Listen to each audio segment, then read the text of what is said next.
Hi, this is Reverend Anne Marie Jeffrey of St. Petersburg, Amboy, and I want to talk a little bit more about sacred space.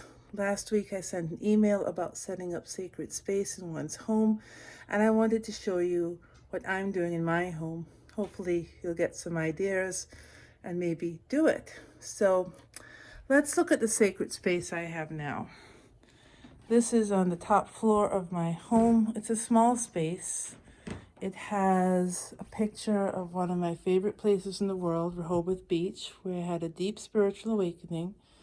It has a journal, a prayer book, small handheld cross, and a piece of wood that I found on a retreat I took a few years ago. It was a good retreat, and I kept the piece of wood to remind me. But as you can see, this space is small. It's good for me, but I would like for Holy Week to have a sacred space where my wife could worship with me. And so I'm going to do something else. I am, however, going to take this piece of wood and put it in other space. All right, come with me. We're going to go down the stairs to the dining room, 2 flights down. And yes, there are a lot of stairs in this house. Here we go.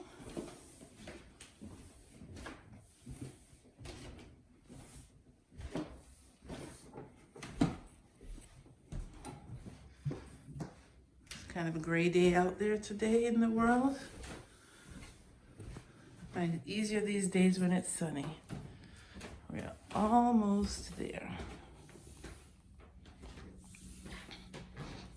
So here we are. This is the dining room. And I'm going to set up the space here at the end of the dining room table. And I've already put down a cloth. You may have seen me use this cloth either in Sunday school or during prayer. It's got a lot of different colors. I love it. It's got the purple of Lent, but it's also got the blue of water. So I just might keep this through Easter season. But the cloth is a nice way to set the space away from the rest of the space. And any color will do, so don't let the color get in the way, but I do love this space. I did pick a cross. I have a lot of crosses around my house, and I was choosing, but this one comes from a woman who has had a stroke and is in a nursing home, so no one can visit her. She can't talk, she can't communicate, and I know she's very much alone at this time. So I wanted to have a cross, but I also thought if I have this out in my space, I will also pray for her.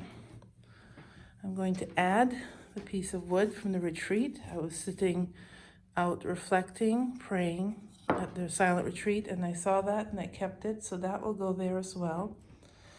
And I've been thinking about what could I have to remind me of the St. Peter's congregation, who I am not physically worshiping with and who I miss. And this is a piece I bought in Israel, and I actually bought it for the congregation because we were in a boat and we were fishing together. And this is the story of Jesus fishing with the disciples. And I thought, that's a lovely piece. When I got back, there wasn't a central place to put it or a way to use it until now. But I'm going to place it in this space so that it will remind me of the congregation that's worshiping out there online with me. And finally, a candle. There we go. A candle represented the light of Christ is why we use them during worship, and a great way to have a prayer space. So this is pretty simple. I'll probably invite Lisa to maybe add 1 or 2 items to it. And if you're a family, you can invite other family members to add 1 thing to it because you don't want it too crowded.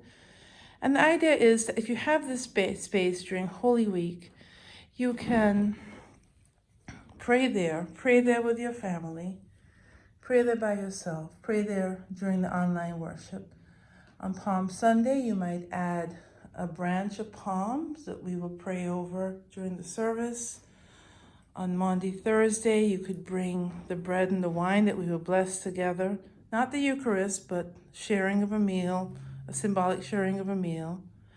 And for the stripping of the altar, you could take away most of the items and then add flowers or something else that signifies Easter. So I hope that this has been helpful, and I hope you will create a sacred space in your home. Bye-bye, and God bless.